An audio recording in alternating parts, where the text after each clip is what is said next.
And it came to pass. You don't always get what you see.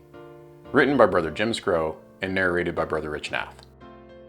And it came to pass, when they were come, that he looked on Eliab, and said, Surely the Lord's anointed is before him.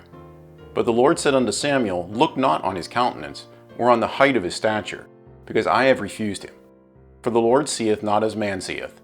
For man looketh on the outward appearance, but the Lord looketh on the heart. 1 Samuel 16, 6 and 7.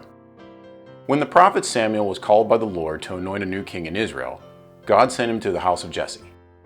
As he looked at every one of Jesse's 7 sons, starting with the oldest and largest of stature, the comment Samuel made was, quote, Neither hath the Lord chosen this, end quote.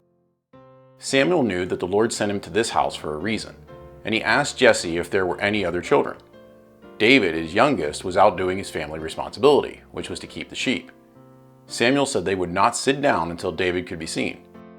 When David was brought, Samuel made note that he was an attractive young lad, but he didn't exactly look like a king.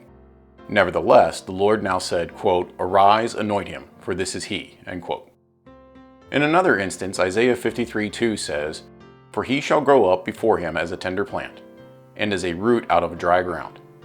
He hath no form nor comeliness, and when we shall see him, there is no beauty that we should desire him. This reference, of course, refers to the Lord Jesus Christ. In both instances, it is not always about what you see. Saul, Israel's previous king, stood head and shoulders above everyone and still lost his kingdom. Now the king of Israel would rule with a heart that the Lord had given him. Jesus, although many have tried to depict him over years through paintings and sculptures, we really don't know what he looks like.